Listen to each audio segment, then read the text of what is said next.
Breaking, खतरे को कम करने के लिए हमला किया, ये ब्रिटेन का दावा। ब्रिटेन ने अमेरिकी हमले का पूरे तरीके से समर्थन किया। वो हमला जो आज सुबह ईरान पर किया था अमेरिकी B-2 बॉम्बर्स ने, जिसमें फोर्दो, नतांज और इस्फहान शामिल हैं। ईरान को कभी भी परमाणु हथियार बनाने की इजाजत नहीं दी जानी चाहिए, ये ब्रिटेन कह रहा है। खतरे को कम करने के लिए अमेरिका ने हमला किया है, ये ब्रिटेन के प्रधानमंत्री कियर स्टार्मर ने कहा है। कियर स्टार्मर ब्रिटेन के प्रधानमंत्री इधर फ्रांस की तरफ से और इधर जर्मनी की तरफ से, इन दोनों की तरफ से अभी फर्स्ट रिएक्शन का इंतजार किया जा रहा है। लेकिन ब्रिटेन E3 यानी कि यूरोपियन यूनियन के उन 3 मजबूत देशों में शामिल हैं जो कि पहले यहां पर निकलकर ब्रिटेन सामने आया है, जिसने इस हमले का समर्थन किया है, इसे सपोर्ट किया है। और ऐसा अंदेशा भी था, किस तरह से लगातार अमेरिका के हर एक्शन पर इजराइल को लेकर किए गए और खुद अमेरिका के उठाए गए हर कदम को अब तक पूरा नेटो समर्थन करता रहा है। चाहे वो लीबिया में किया गया अमेरिकी एक्शन हो और रिजीम चेंज करने को लेकर पूरी कवायद हो, इराक में सद्दाम हुसैन को तख्त से हटाना और लगातार वहां पर रिजीम चेंज करना, इराक का, लीबिया का, हर जगह लगातार इस वक्त वहां पर हर एक्शन पर अमेरिका के समर्थन किया है इन तमाम नेटो ने। और अब इसके बाद ब्रिटेन अगर समर्थन करता हुआ नजर आ रहा है, कुछ बहुत नया इसमें चौंकाने वाला नजर इसलिए भी नहीं आ रहा क्योंकि G7 में जब बीते दिनों बैठक हो रही थी, उसी G7 की बैठक में 15 और 16 तारीख को कनाडा में अचानक से अमेरिकी राष्ट्रपति डोनाल्ड ट्रंप वहां से अमेरिका चले गए थे। सिचुएशन रूम में बैठकर 20 मिनट तक उन्होंने वहां पर एक ब्रीफिंग ली थी, एक बहुत सीक्रेट एक मीटिंग उन्होंने वहां पर अटेंड की थी और इसके बाद से अटकलें लग रही थी कि जल्दी कुछ बड़ा कर सकता है अमेरिका, और आज अमेरिका ने वो बड़ा काम यहां पर कर दिया। इस सब के बीच और वॉर ब्रेकिंग न्यूज 24 पर इस वक्त आपके सामने 3 न्यूक्लियर साइट पर अमेरिका ने अपने B-2 बॉम्बर के जरिए स्ट्राइक किए और इन तीनों को सफल बताया। इस स्ट्राइक को पूरी तरह से इन्हें खत्म करने का दावा अमेरिका की तरफ से। ईरान की फोर्दो, नतांज और इस्फहान में ये बॉम्ब बरसाए गए। नतांज और इस्फहान में टॉम हॉक मिसाइल के जरिए अटैक्स हुए, जबकि फोर्दो में बैक टू बैक फोर्दो में GBU-57 बॉम्ब गिराए गए, जिसका वजन 13,600 किलो का होता है। आप अंदाजा लगा सकते हैं। और 1-2 ये बॉम्ब नहीं मारे वहां पर GBU-57, बंकर बस्टर बॉम्ब भी मारे हैं वहां पर। करीब 12 बॉम्ब वहां पर गिराए गए हैं, जिस तरह से अब अपडेट सामने आ रही है अमेरिकी सोर्सेस के हवाले से। ये बहुत बड़ी खबर है।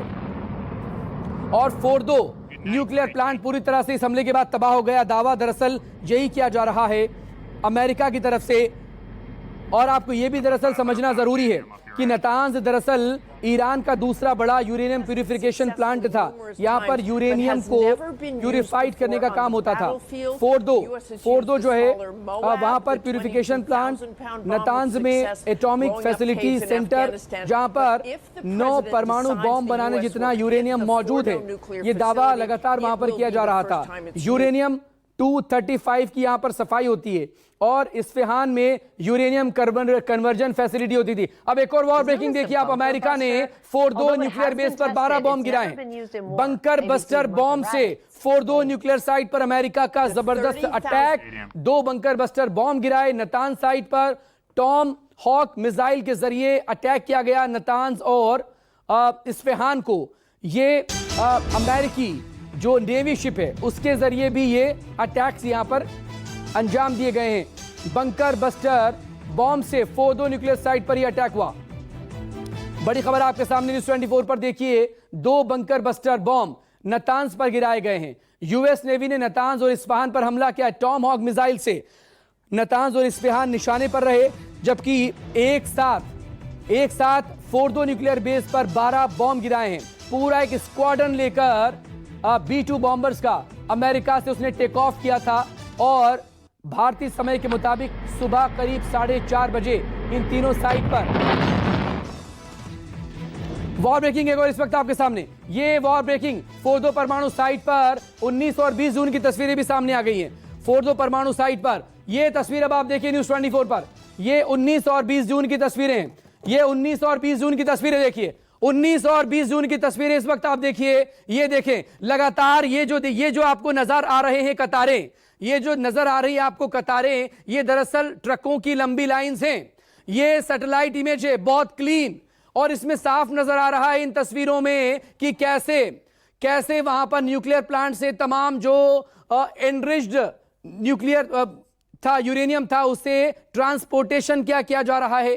क्या अंदर जो प्लांट के अंदर इन न्यूक्लियर प्लांट के अंदर जो मौजूद जरूरी सामान था, साजो सामान जो कि किसी भी न्यूक्लियर प्लांट के लिए जरूरी होता है, क्या उसे यहां से शिफ्ट करने की कोशिश हो रही है? क्योंकि ये जो लंबी कतारें इस वक्त आप देख पा रहे हैं इन तस्वीरों में, ये आप समझिए, क्योंकि ईरान या आईआरजीसी यूं ही बातें नहीं कर रहा है कि हमें दरअसल अंदेशा था कि नतांज और फोर्दो को लेकर, फोर्दो, नतांज और इस्फहान को लेकर जिस तरह से लगातार टारगेट इजराइल कर रहा था और अमेरिका की तरफ से भी जो अटकलें लग रही थी हमले की, वो दरअसल इसी का नतीजा था कि हमें यह एहसास हो गया था कि इन साइट को निशाना बनाया जाएगा। ये 19 और 20 जून की सैटेलाइट तस्वीरें हैं जो इस वक्त आप देख पा रहे हैं न्यूज़ 24 पर। ये मेरी स्क्रीन पर है। ये अमेरिकी हमलों से पहले ट्रकों की लंबी कतारें दिखी हैं। तो पिछले 3 से लेकर 4 दिनों में जो हलचल बढ़ी है, और ये सब कुछ हुआ है G7 की उस मीटिंग के बाद जिसे डोनाल्ड ट्रंप अचानक से बीच में छोड़कर आ गए थे, और लग रहा था कि इजराइल जिस तरह से लगातार प्रेशर कर रहा है, प्रेशर बनाने की कोशिश कर रहा है अमेरिका पर कि वो सीधे एंट्री करे और अपने B-2 बॉम्बर के जरिए फोर्दो न्यूक्लियर प्लांट को उड़ा दे, क्योंकि दरअसल ये पहाड़ के करीब 90 मीटर की गहराई में मौजूद है। और ये देखिए एक और इमेज आप देखिए, ये एक और इमेज आप देखिए, एक और तस्वीर आप देखिए। ये पहले की तस्वीरें हैं, ये पहले की तस्वीरें जहां पर जो पहले की आप तस्वीरें देख रहे हैं उसमें तादाद कम है। ये देखें, ट्रांसपोर्टेशन के लिए जो इस्तेमाल में आते हैं वाहन वो कम है, लेकिन 19-20 जून को अचानक से लंबी कतार यहां पर लग जाती है। एक और वॉर ब्रेकिंग देखिए अमेरिकी हमले को लेकर, वॉर ब्रेकिंग न्यूज़ 24 पर, तीनों एटमी ठिकाने हमने खाली कर दिए, ये दावा आईआरजीसी की तरफ से किया गया है।